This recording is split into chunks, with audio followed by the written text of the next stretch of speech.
have almost no control on your existence, and I'm saying demeaning things, but you are really a nobody in the system or existence, then why do you exist? What's the point of all of it? Which is the main question. And then from this, if you extrapolate this, then you will reach a point where I can say our existence is so brutal. Not the whole existence, but our, as a human being, our existence is so brutal that you have the brain, you have enough brain to understand that you are not able to find the reason of it. Matlab, you are just given enough brain that you can question it, but you don't have enough brain to get the answer. Or at least maybe some people have enough brain to get the answer, but most people, it is so how to say, it is so dramatically brutal. It's like sometimes you watch a movie which is so horrifying, like an episode of Black Mirror, jahan pe ki I give you just enough brain to question it, but not enough brain to get an answer to it. You are always trapped, till you exist. So this brutality of existence is a big question mark on the, benevolence or even existence of God. And if God has, first of all, two scenarios are possible. So there is also a situation that God also doesn't have any clue, like no clue. He has nothing in control. That is also possible. And it is also possible that God is outrightly evil, like his nature is to be brutal, that this is happening.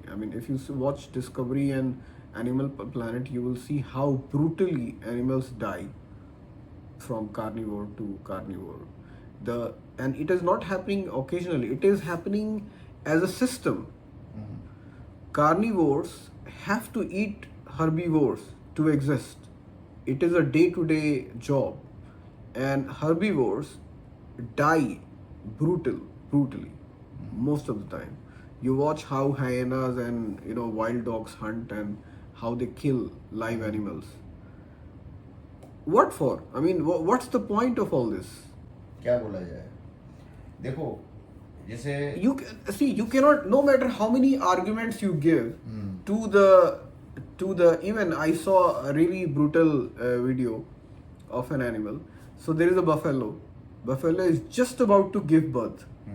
The calf is half in and half out, and a hyena comes, pulls the leg of the calf, which is not yet born, half born, and then most of the hyenas come and they immediately tear it apart and eat it. To the mother buffalo and to the calf buffalo, no matter how many arguments and philosophy and logic and scripture you give, for them it is real suffering.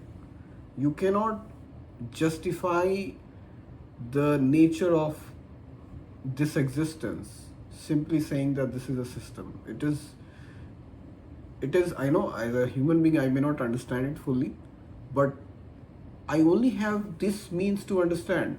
So you can say that, because you are just a human, you can't understand the whole nature of existence. I accept this. But then this is the tool I have. I can only interpret things from the tools I have. देखो, ये जो तुम बोल रहे हो ना, और जितने भी तुमने ये फिलोसोफर्स के नाम लिए हैं, एक्चुअली ये मुझे जो पश्चिम और वेस्ट का जो चिंतन है उसकी सबसे बड़ी प्रॉब्लम लगती है.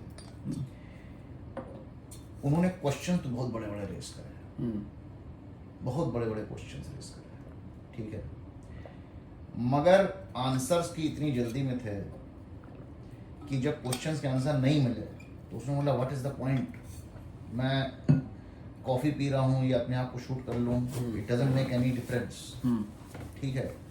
तो ये एक ऐसा रहा कि मैंने क्वेश्चन तो बहुत बड़े बड़े रेस करे, फिर उसके बाद मैं पता नहीं जल्दी में था, मुझे कहाँ निकलना था, तो मैंने तुरंत कंक्लूजन ड्रॉ कर दिया, देयर इज नो पॉइंट,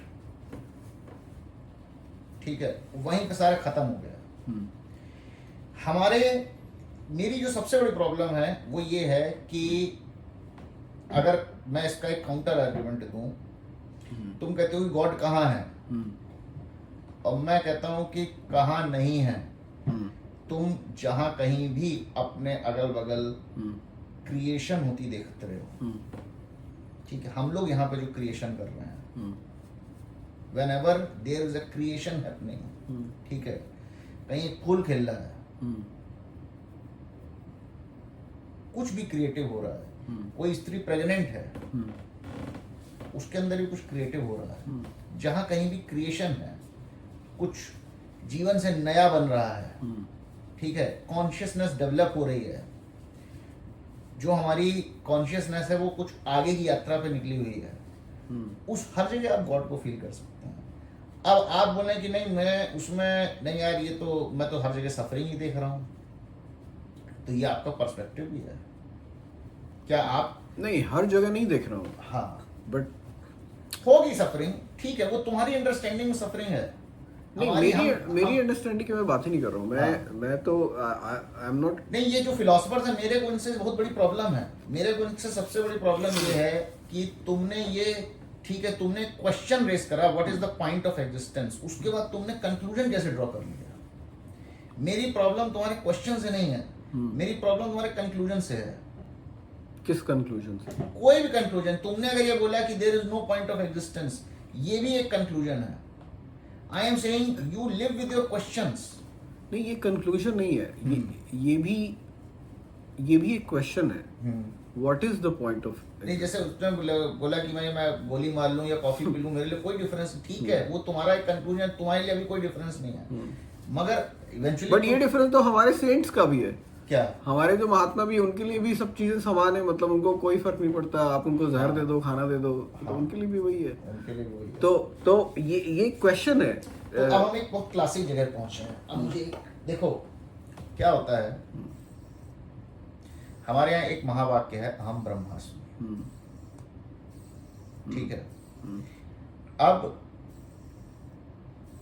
ये वाक्य जो है, अगर एक टोटली एनलाइटेंड बीइंग बोले, ठीक है, और एक अटर इगोइस्ट, कंसीटेड बास्टर्ड, ठीक है, दोनों ही इस वाक्य को बोल सकते हैं। एक एनलाइटेंड जिसको बुद्धत्व प्राप्त हो चुका है, वो आदमी जब बोलेगा अहम ब्रह्मास्मि, वो उसका जो कॉन्टेक्स्ट होगा, वो बोलेगा कि सब कुछ ब्रह्म है, तो मैं भी ब्रह्म ही हूं, क्योंकि मेरे ब्रह्म ना होने की कोई संभावना ही नहीं है, क्योंकि सब कुछ ब्रह्म है। और जब एक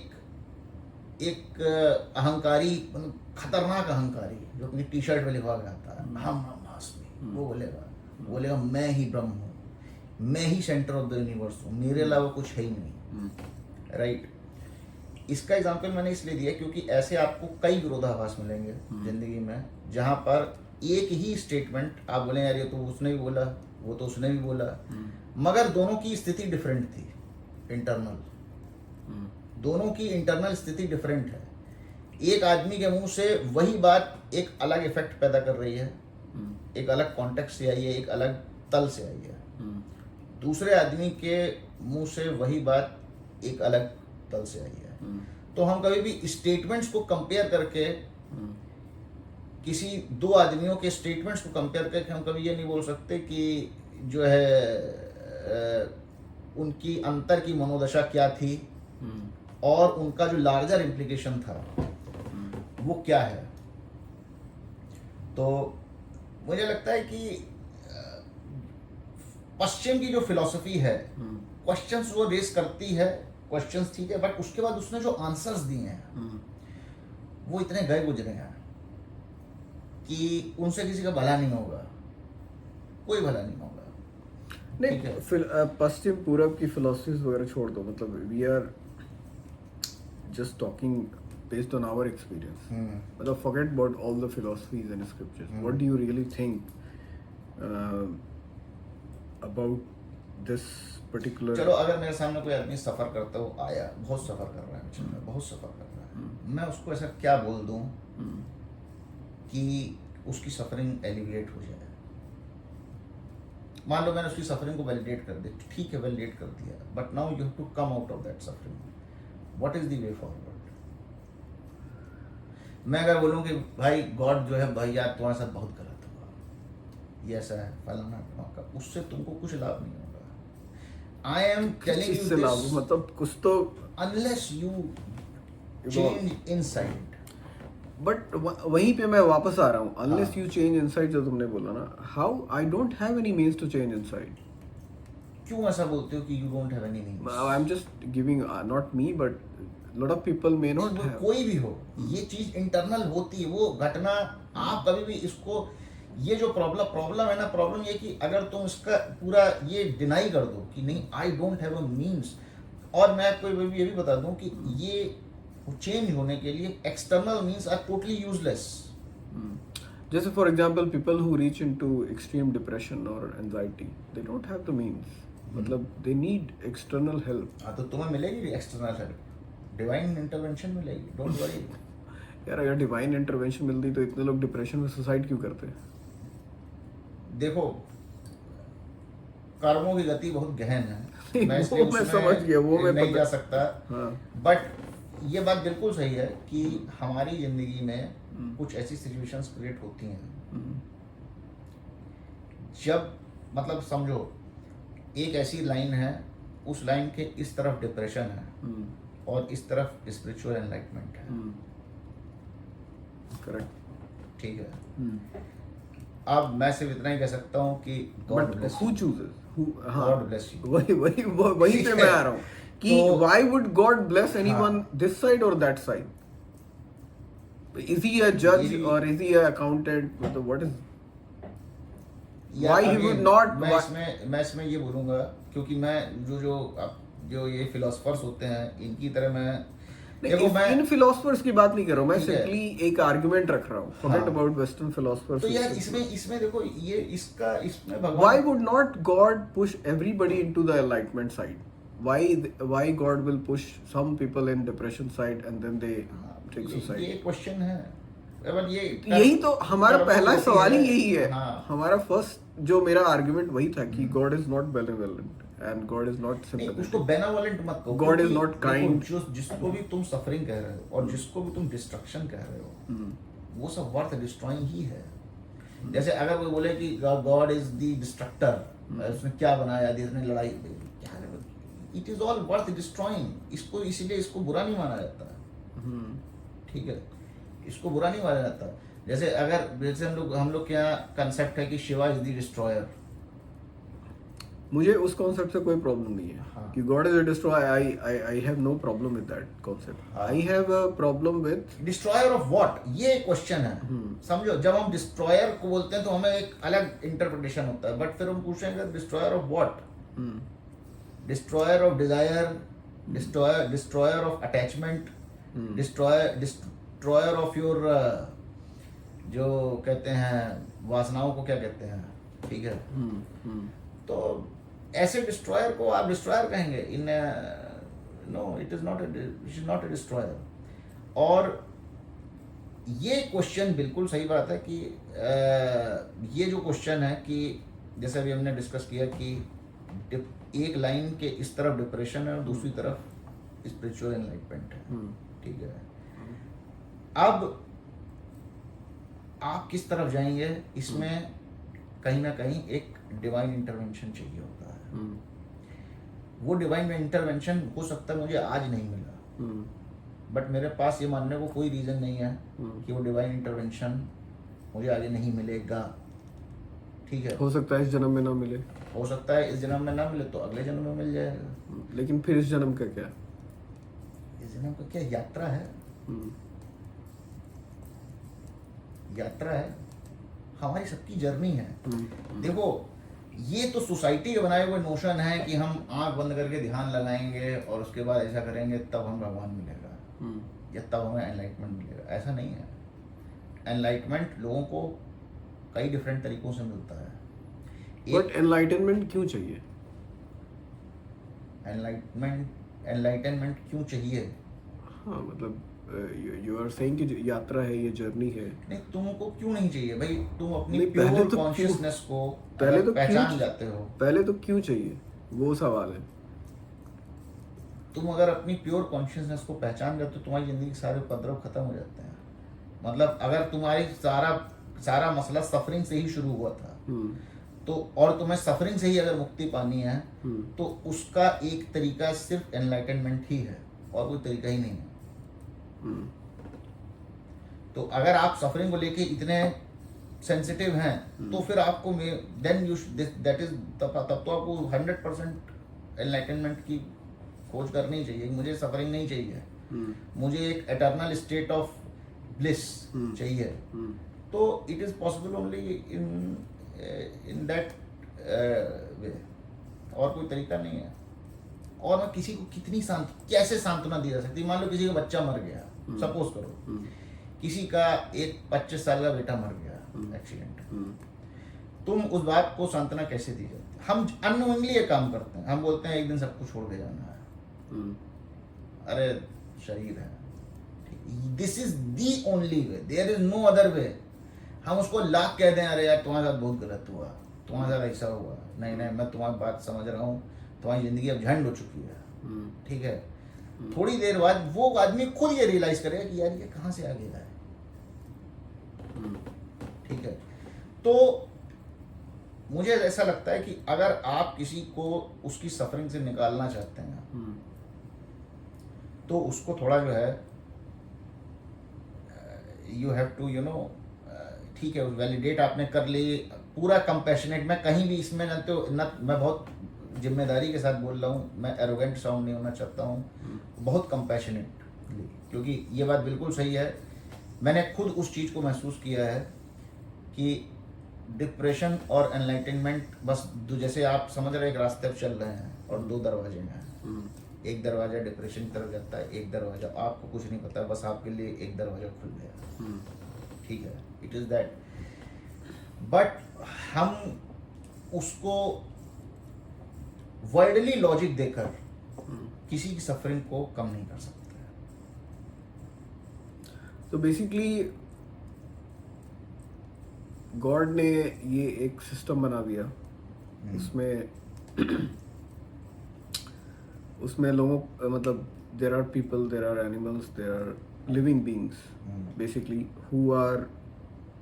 who are on their path to enlightenment, to avoid suffering. देखो, हम ये नहीं कहते कि टू अवॉइड सफरिंग, बट हाँ, सबको एनलाइटनमेंट तो मिलना ही है। तो पहले ही दिन क्यों नहीं दे दिया एनलाइटनमेंट? मतलब तो इसका अच्छा ठीक है, अगर ये सवाल है तो हम ये भी बोल सकते हैं कि हम क्रिकेट मैच क्यों खेलते हैं, ठीक है।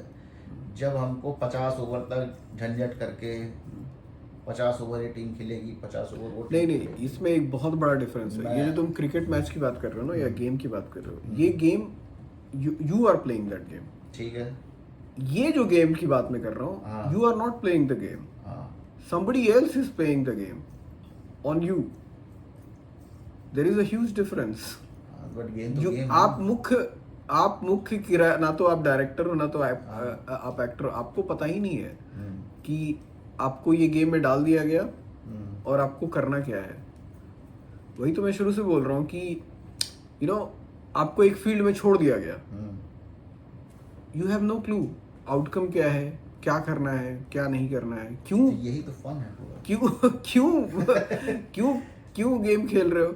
वहां पे है कि आप क्रिकेट खेल रहे हो, आप जीतोगे, आपको एक ट्रॉफी मिलेगी, आपको पता है, you intentionally voluntarily started playing the game. यहाँ पे you are not volunteering, you are being force to play. Maybe I don't want to play the game, why should I play? It is not in your control. वही तो मैं बोल रहा, वही तो that is my starting argument. Not to play the game. Exactly, this is not in my control. So what I am, if the premise itself is that I have no control on the game, zero, और उसी zero control से आती है of having no control on your body, of having no control. You have no control over anything. Anything. for that matter. हाँ. Exactly, वही तो मेरा main point है कि you have no control on anything, हाँ then you are just a puppet or you are a nobody. नहीं, इसको Then if you are a देखने का nobody, नजरिया है। then why do you आप exist? समझो, आप समझो, क्या आपका बच्चा कभी ये बोलता है कि आई एम जस्ट अ पपेट? नहीं, उसकी समझ नहीं है क्योंकि उतनी। हाँ। क्योंकि नहीं, इसलिए नहीं बोलता है क्योंकि उसकी एक हमारे एक उसकी बहुत एक प्योर इमोशन होता है जिसको कहते हैं श्रद्धा। हम्म, ठीक है, एक बच्चा है, हम्म, उसको उसके लिए उसका पिता हर चीज डिसाइड करता है। हम्म, उसका जो कनेक्शन है हम्म, वो श्रद्धा है उसकी।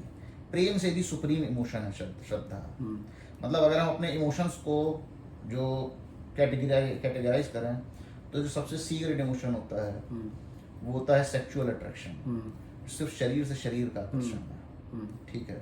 हम्म, उसके बाद होता है जिसको हम प्रेम कहते हैं, हम्म, मन से मन का आकर्षण है, जिसमें ठीक है सेक्सुअल अट्रैक्शन थोड़ा बैक साइड ले लेता है, राइट। जो सुप्रीम अट्रैक्शन होता है वो होती है श्रद्धा, जो हमें हमारे गुरु के लिए होता है। हम्म। प्रेम आप कह सकते हैं कि दो फ्रेंड्स के बीच Connections हो सकता- connection फ्रेंड्स हो के सकता है। बीच में हो सकता है, क्लिक हो गया, कुछ ठीक है? कनेक्ट हो गया। तो हाँ। हमारे तो जो श्रद्धा है, राइट, उसमें वो जब आपके अंदर आ जाती है तब आपके अंदर समर्पण आता है, ठीक है। देन आपके अंदर एक एक क्रांति होती है, ठीक है, मेटामॉर्फोसिस होती है, आप फंडामेंटली बदल जाते हो। तो जैसे तुमने एक स्टेटमेंट बोला कि मैं पपेट हूँ, राइट, और तुमने दुनिया भर का बर्डन अपने दिमाग पे रख लिया, बट अगर तुम्हारे अंदर श्रद्धा होगी तो तुम ये नहीं बोलोगे कि मैं पपेट हूँ, तुम फ्री हो जाओगे, अब मुझे कोई टेंशन नहीं है। और ये श्रद्धा कौन एक्सपीरियंस करता है? ये श्रद्धा जो है हर बच्चा अपने माता पिता के लिए, जो टॉडलर होता है तो एक्सेप्ट करता है। उसके माता पिता उसका हर काम कर रहे हैं। अगर बच्चा एक ये विचार डेवलप कर ले कि अरे यार मैं तो पपेट हूँ, ठीक है, और दूसरा सोचने का तरीका हो सकता है कि मुझे कोई टेंशन ही नहीं है, I just have to enjoy life, मेरे को भागना है, ये बिना सोचे भागना है कि मैं कहाँ गिरूंगा, किस छेद में उंगली डालूंगा, क्या करूंगा, मेरे नहाने का खर्चा माता पिता उठा रहे हैं, कपड़े बदलने का, मैंने अच्छे कपड़े पहने कि नहीं पहने, गंदे कपड़े पहने हैं, ब्रश किया है कि नहीं किया, whatever, I absolutely have to think about nothing. वो एक अल्टीमेट सेंस ऑफ फ्रीडम है। तो देखिए आपके सोचने के नजरिए ने कितनी चीजों को चेंज कर दिया। अगर आपके अंदर श्रद्धा नहीं है तो आप एक सेकंड पहले एक पॉपेट थे, और जब आपके अंदर श्रद्धा आ गई तो आप उस पॉपेट से एब्सोल्यूट फ्रीडम तक पहुंचने में आपको एक सेकंड लगा, क्षण भर लगा। इसी को ओशो भी कहते हैं, जब वो कहते हैं कि तुम नदी के साथ बहो, तुमको क्यों नदी के साथ जो है नदी के अगेंस्ट तैरना है, just free, B free, free from why would you free from everything, everything.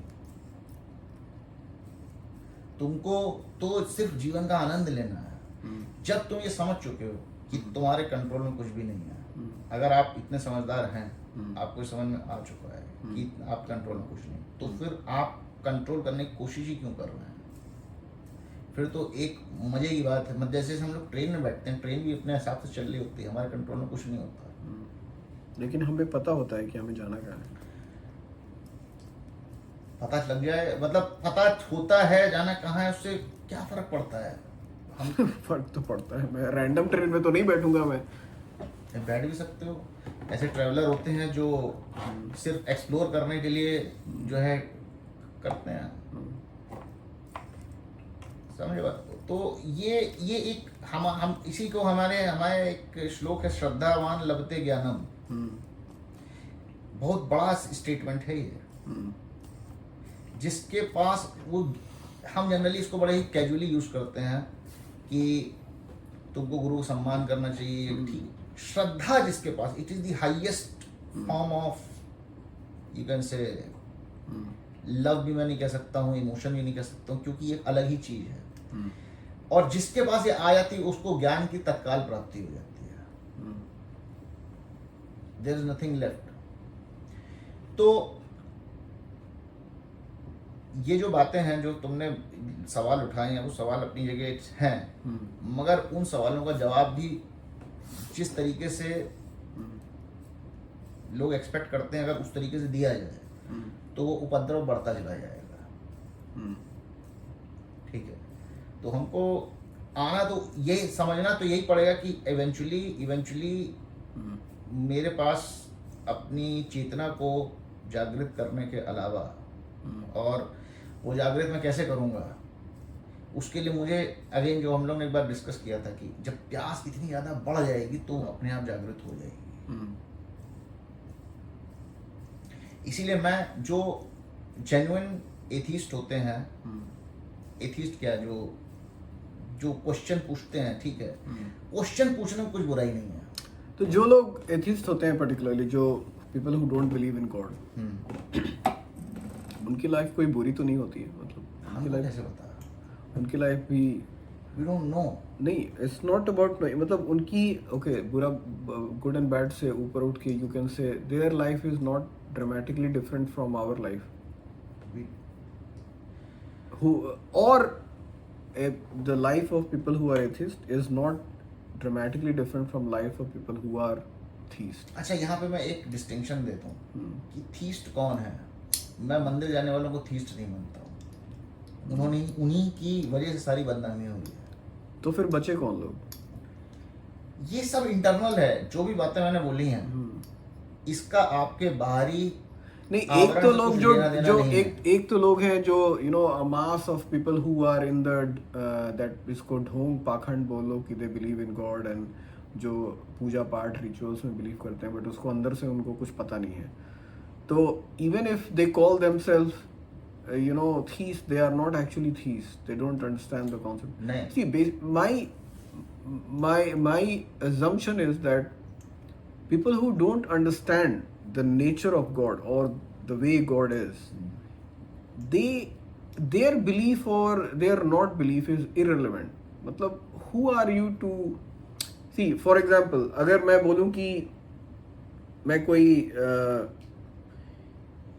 मान लो मैं कोई लेखक हूँ, मैं कुछ लिखता हूँ, आपको मेरे बारे में कुछ भी पता नहीं है, मैं क्या लिखता हूँ, मेरा क्या पर्सनालिटी, मेरी क्या नेचर है, you have no clue about me. You start believing in some other Vivek Sharan, some concept of Vivek Sharan, which is not true. I'm not that person.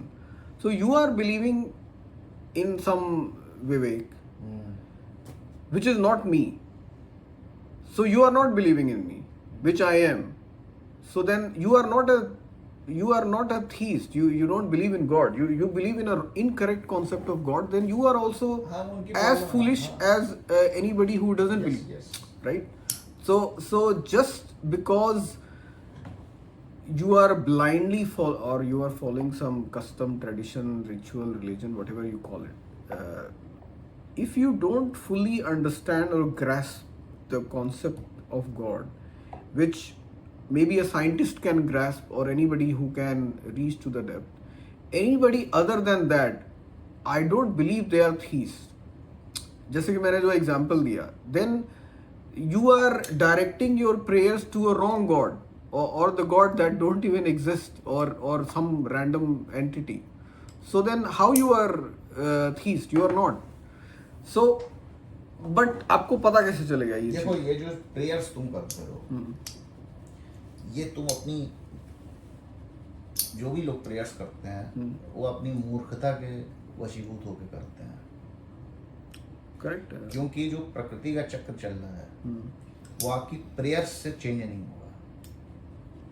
हाँ, ठीक है, भगवान चिल्ला चिल्ला के कहते हैं कि सिर्फ कर्म का आनंद लो, निष्काम कर्म करो। तुम उसके बाद प्रेयर्स हो क्या, बेसिकली तुम फल की ही तो इच्छा करो, you want a desired outcome. ठीक है, और वो अगेंस्ट द, हाँ, वो लॉजिकली भी कम वो नहीं है। इसलिए नहीं है क्योंकि आपके डिजायर करने से कुछ होता नहीं है, पहली बात नहीं होता है। ठीक है, आपकी डिजायर करने से कुछ भी नहीं होता है। तो फिर प्रेयर करते क्यों है? चलो ये भी एक इम्पोर्टेंट टॉपिक। नहीं करनी चाहिए। हाँ, मतलब पहली बात तो अगर आप किसी चीज को डिजायर करने के लिए प्रेयर कर रहे हो, वो तो इम्पॉसिबल है और करेक्ट भी नहीं है, मोरली भी वो इमोरल भी है और it is not possible also. from the the natural laws perspective, आपके कुछ चाहने से नहीं कुछ होता नहीं है। संभव है, और इससे आपकी सफरिंग बढ़ेगी। हाँ, और वो एक इमोरल एक्ट भी है। मतलब why are you demeaning yourself by asking something? That is भाई one. मैं तो कहता हूँ, तुम प्रेयर्स जब भी कर रहे हो, तुम्हारी सफरिंग बढ़ेगी। क्यों बढ़ेगी? क्योंकि तुमने वो जो हम लोग ने भी इमोशन डिस्कस किया था ना, Shraddha, you leave everything, surrender completely. जब तुमने प्रेयर का मतलब है कि अभी तुम्हारे सरेंडर में तुम्हारे अंदर श्रद्धा डेवलप नहीं हुई है, यू आर नो लॉन्गर तुम अभी तक इंजॉय नहीं कर रहे हो, तुमको एक सर्टेन आउटकम चाहिए, मैं उसी आउटकम को एंजॉय करूंगा, वो भी एक फ्लीटिंग पॉइंट आउट। तो प्रेयर जो भी कर रहा है, मैं कहता हूं अपने सेल्फिश रीजन से तुम्हें प्रेयर करनी बंद कर देनी चाहिए। तो फिर किस रीजन से प्रे करे कोई? मत करो। सेल्फिश रीजन मतलब प्रेयर का जो एक्ट है वो सेल्फ डिस्ट्रक्टिव है।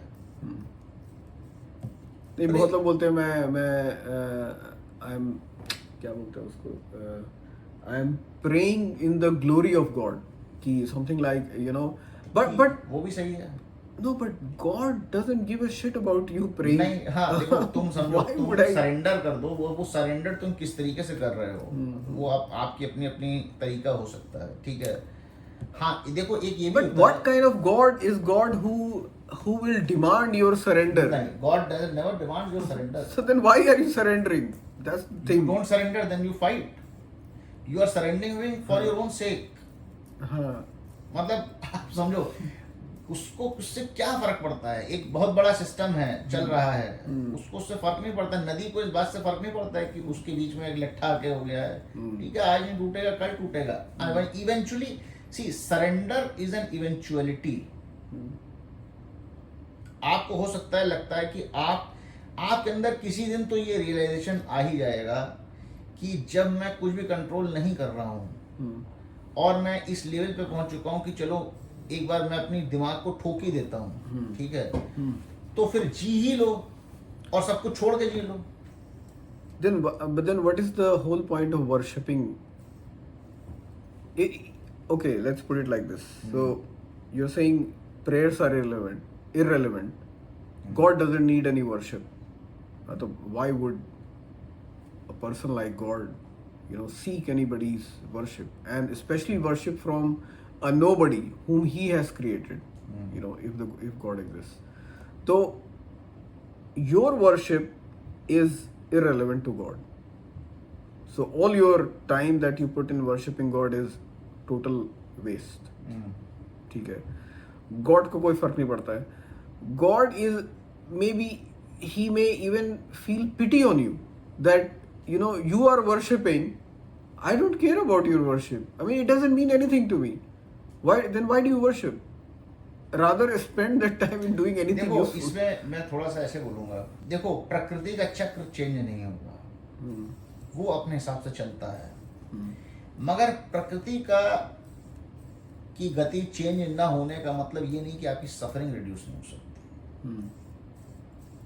If with God grace, again यहाँ भी गॉड ग्रेस आ रहा है, if your mental I completely refute these two words together.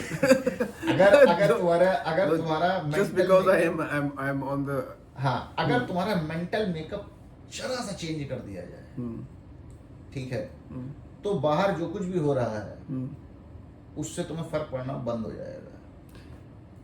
तो प्रेयर्स जो हैं, मैं ये नहीं कहता हूँ कि प्रेयर्स आंसर्ड नहीं होती हैं, प्रेयर किसी आउटकम के लिए मत करिए।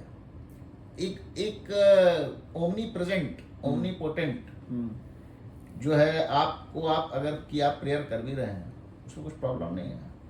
हाँ, बट उसके साथ ये मत बोलिए कि I want a certain outcome, otherwise आपको कृपा कहाँ से मिलेगी? जो आपको वो जो अभी हम लोग डिस्कस किया कि एक तरफ डिप्रेशन और दूसरी तरफ स्पिरिचुअल एनलाइटमेंट, एक बस छोटी सी रेखा का फासला है, ठीक है, तो उस तरफ आपको कौन धक्का देगा?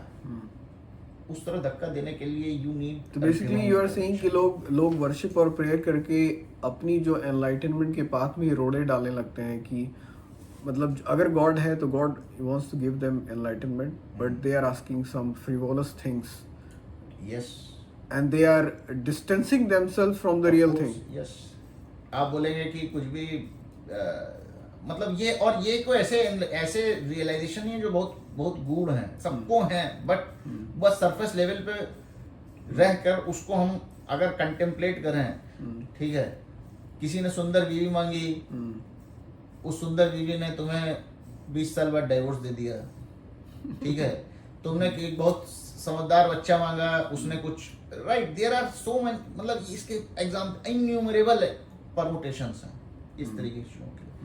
तो तुम्हें ये सब चीजें क्यों चाहिए? और इसीलिए जब हम कहते हैं कि गॉड का जो जो एक डिस्ट्रक्टिव नेचर है, जिसको हम कहते हैं अरे यार मेरी इतनी संपत्ति थी, अभी भूकंप आ गया, सब खत्म हो गई, बढ़िया है, खत्म हो गई, नाउ यू आर फ्री। हमको अंततः हमें बंधन ही तो काटने हैं। You spend all that life in complying to stupid social norms, you know, and somehow trying to just find the means to go through it, survive. I mean, I think it is pity at a level unimaginable. सही है।